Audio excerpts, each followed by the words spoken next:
bring the phone? No, I'm going to bring the phone closer to you. How about that? I'm loud, though, so normally people do not have a problem hearing me.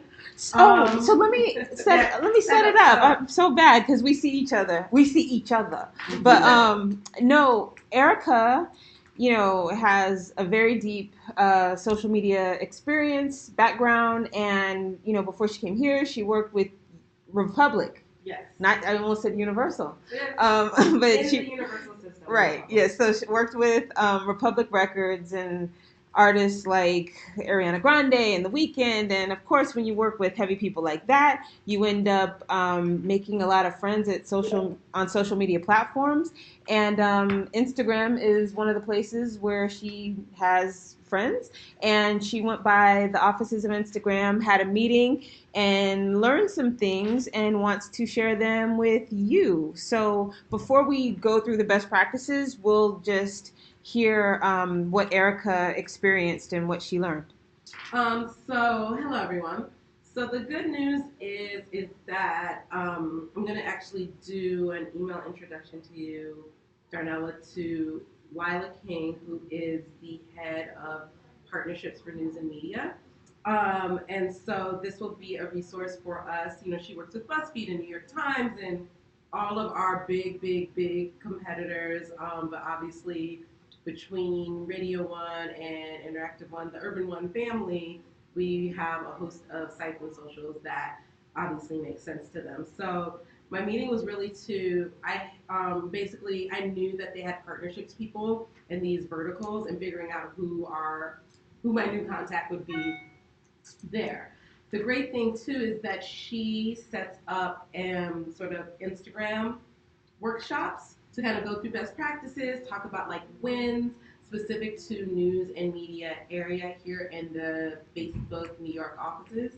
So the next time that happens, she told me, of course, to invite the team. So as soon as I know that, I will shoot that out to not only my team, but to Darnella, so she can send it to you guys that are local to New York, just to go. Their offices are amazing. It's like full-on cafeteria, like breakfast, lunch, and dinner.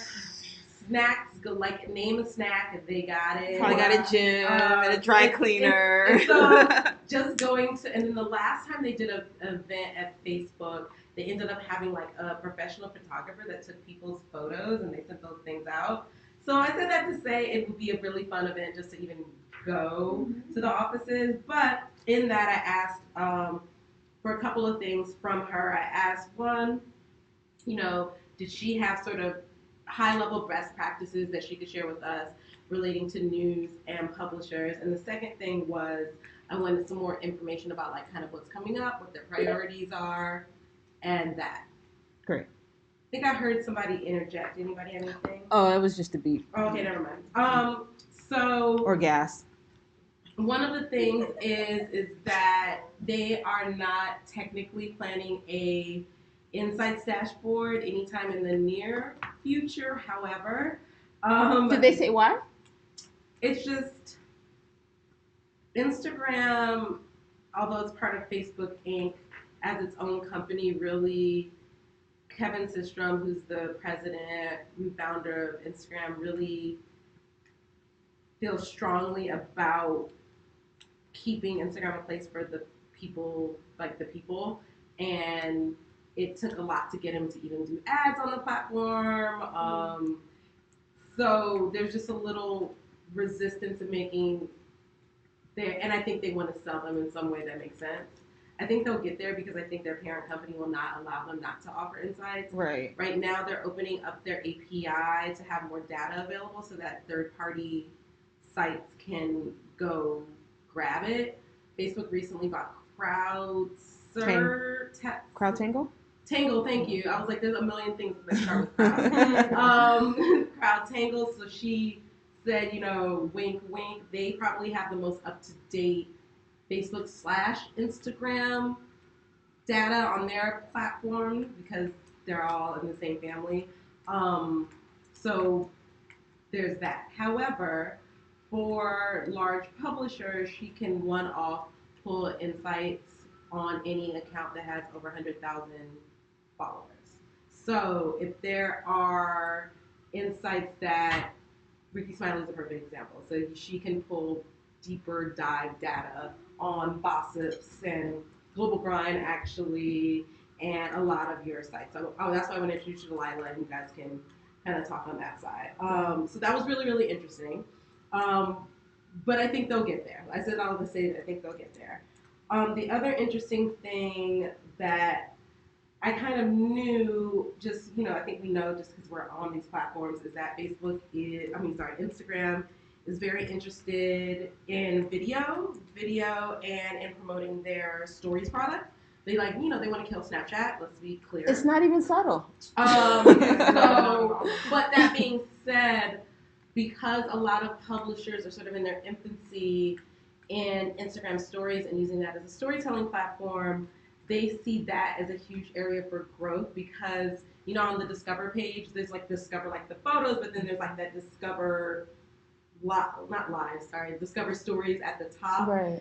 It's basically that algorithm is easier to get into now because it's not as flooded as the Instagram timeline. So it's really, and they're focused on it. So I think it's one of those things, if we're doing something really cool in stories, if we reached out to them and we're going to have Ricky interview Jay-Z on Instagram stories, I feel like that's something they could support. So they just seem to be focused on video and stories, really. And obviously their live products, but that's sort of what the gist of that. But she was really awesome. Like I said, there's going to definitely be a resource for, there's a sign-up email that she just sent because I kind of followed up with her a little while ago.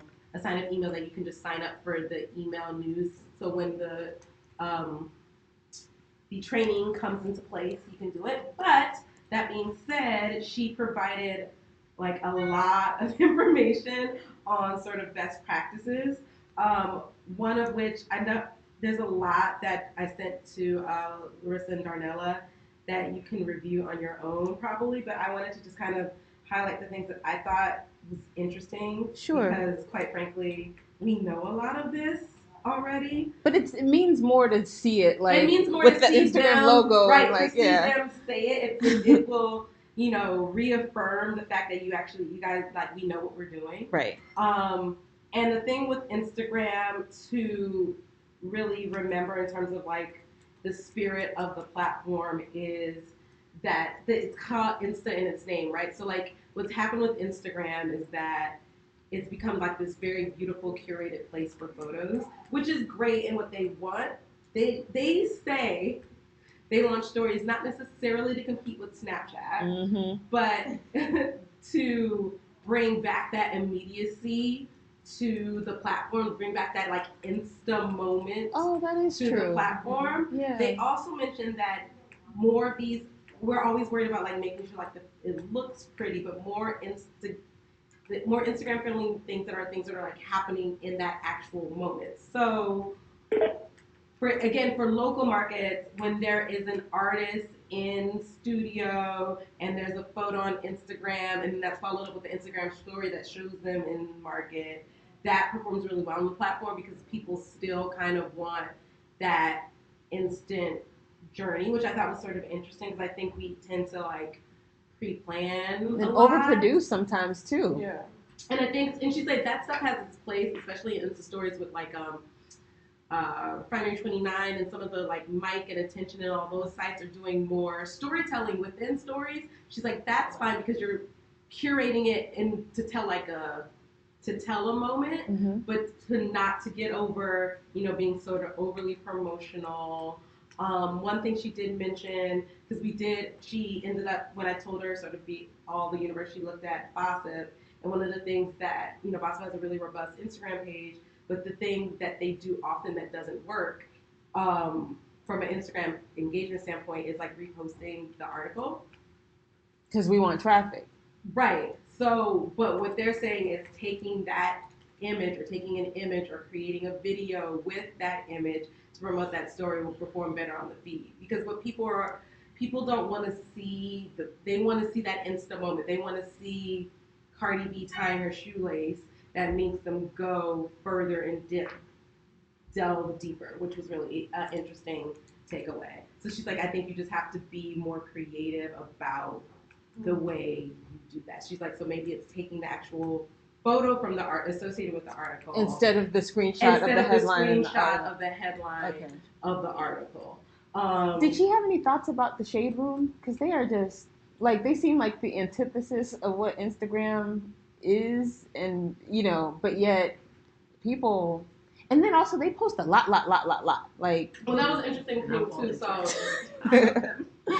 So the interesting thing is that when looking like in aggregate, and I'm kind of speaking to the national brands, not necessarily what you guys do, but in aggregate, we overpost on Facebook and underpost on Instagram. Oh wow! Say that again one more time. We are overposting on Facebook, right? And underposting on Instagram. She's like, and this is just me. Like, she said, this is like, I haven't done analysis, right? But she said, but just looking at this and what it is, because she's like, Facebook is, because it's algorithmically based. Facebook's algorithm, all of the algorithms are going to reward top performing content. So the more engaging your content is, the better the algorithm will perform it.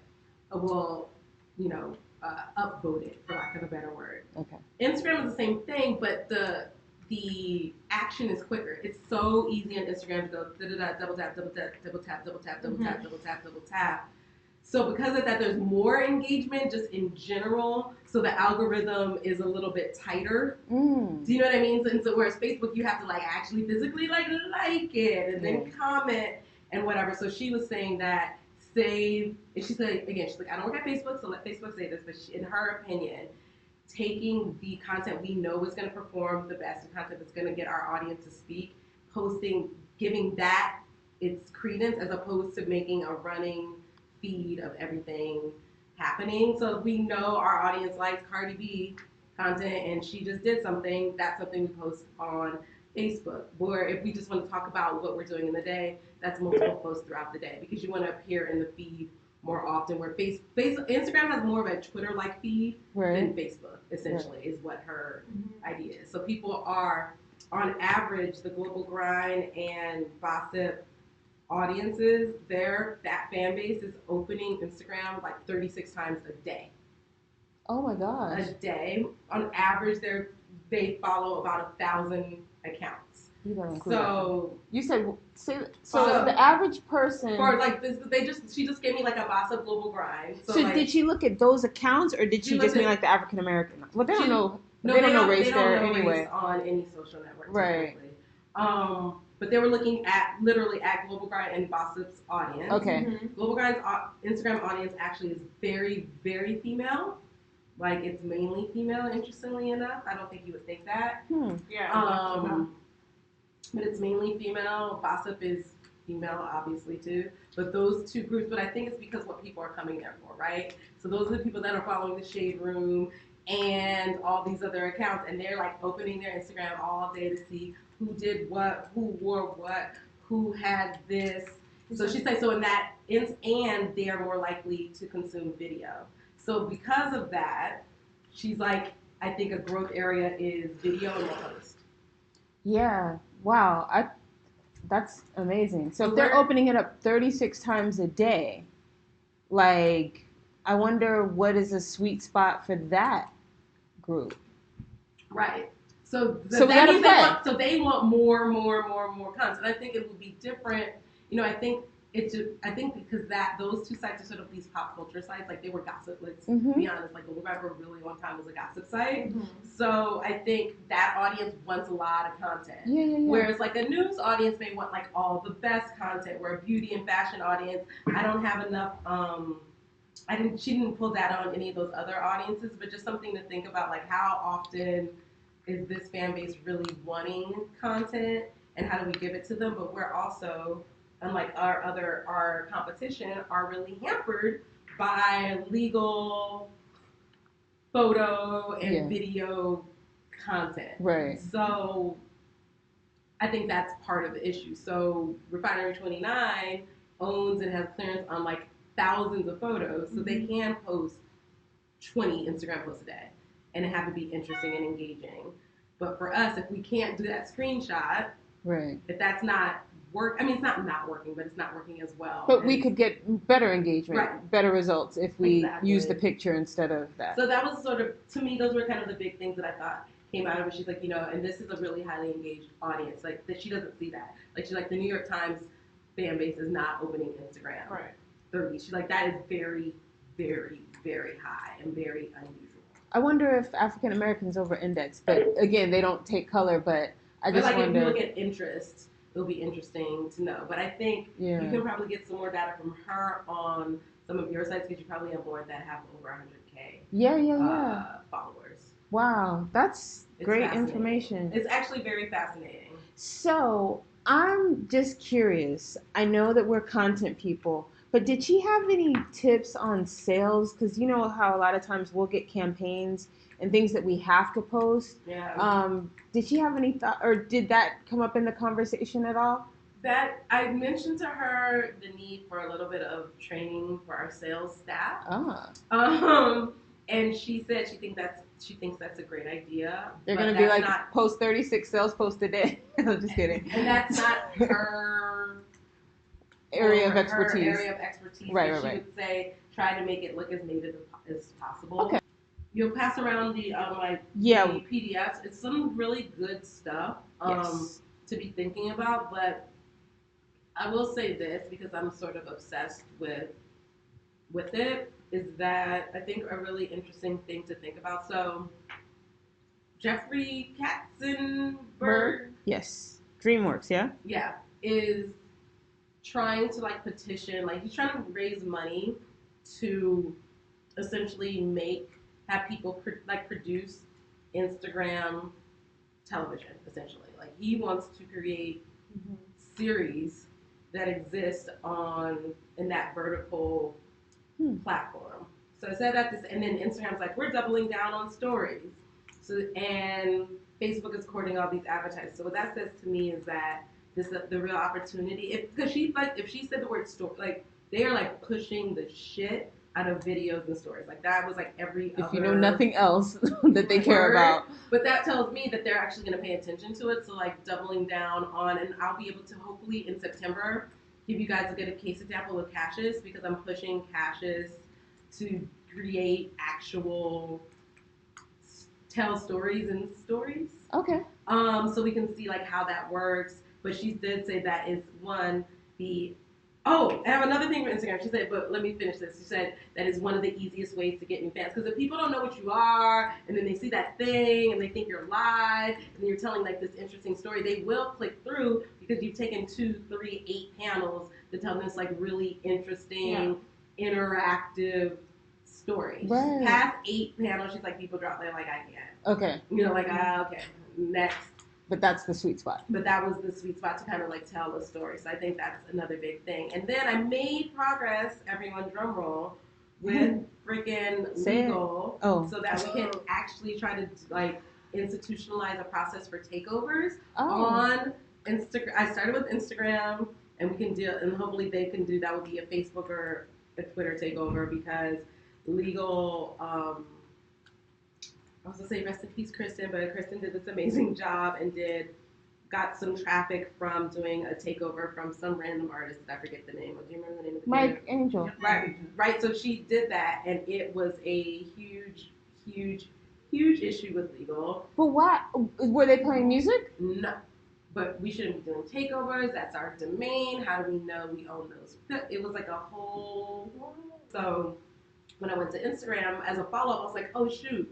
Can you give me, you guys have best practices on takeovers? And the first email back was do them. Please do, a lot. Yes. Do them a lot. They work. Hold on, I'm trying to see if I can I'm scrolling down. I have the PDF. Yeah, I want to try to see, to pull up, what she said about it, because it was such it was a hilarious response to me. Oh, okay. That she said that I thought was, really, she's of course you should do, why, almost why are you asking me the dumbest question ever? Yes, of course. Please do them. Okay, so I was do you have any, she says, I don't have any formal best practice or tip, but I can tell you this. Do them in all caps. If you want to mitigate risk, consider the bustle/CNN workflow. So what the bustle CNN workflow is she says publishers take very different approaches on workflow. National Geographic assigns photographers to take over in real time, bustle and scene it, and ask contributors to save all their footage, deliver to an editor who kind of edits it and then posts it. So if we wanted Holly Berry to take over something, in theory, she would film all the content, send it to us. We would make sure that it was legally compliant. There's no titties in it. She didn't like have on FUBU the whole time or whatever that is, and then take her captions and post it for them, which is, to me, that's like the most legally safe way to do it. So basically, get everything improved in advance. And so that way you would have, and I have done something with a couple of like the award shows that like to do it that way, just because they have like Kids' Choice wants the stuff beforehand, just because it's kids and they have all kinds of different rules. So it could work for us. It could work. They were like, film that content on Instagram proper does the same thing. When we did something with Liam Payne, we filmed all the stuff vertically on promo, and they held it until we wanted to get released the day of. So it doesn't have to be Insta. Okay. Laura's like, well, we're not seeing it in Bustle, but I am determined that by Q4, at the beginning of Q4, we will have like an actual process. Like, this is how you can do takeovers. This is the piece of paper they need to sign, the email they need to send. Oh, wow. All of that, because I think that, especially on the local level, you've got these like amazing people coming through all the time. And I know that all those publicists are like, is there something you can do that's an added value from a marketing, all kinds of aspects? And for a property, for me, like my biggest issue was like a property like Global Grind, the ability not to do takeovers seems like a huge loss. And she even said, anecdotally, I hear from publishers that takeovers are one of the best ways to drive stories, viewerships, and to get new followers on your account. So don't overthink it. Takeovers are great. Do more video. And she's like, takeovers are a key pillar of editorial strategy of Instagram account, which is run by us and is the largest account on the platform with over 200 million.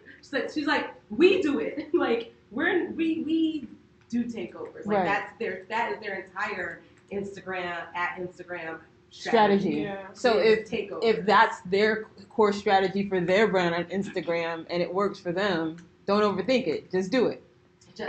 So a takeover. So like, let's say, because I think we always think celebrity takeover, but a takeover could be you. Yeah. But there's no legal needed for that because we're employees. I'm just checking. Yeah, no. Okay. Well, yeah, because that's like one of the things that like I definitely was talking to Cassius about. Like maybe it's about like Janella takes over. Yes. You know what I mean? And like it becomes like this interesting thing because people follow her and then they come here and they're like, oh, this is where she's at. But these are the people who work at that brand because a lot of times they don't get that behind the scenes. In the best practices, they say that like that the lens behind the how you do it is what people are watching stories for. Right. So there's a lot of, I want Jay Ellis to take over one, like, I want to watch that. Yes. You know what I mean? And that traffic that would come from that would be crazy. Yeah, and the growth, like, you're going to get that. And especially if we have advertisers already wanting to be a part of our brands, the more growth we have, the better. So that is something that I will report back to you. Yeah, we're in here. We're just finishing this up. Yeah. That I want to, I'm taking on. So hopefully, my goal is to have that resolved by the end of September, but we'll see. Great.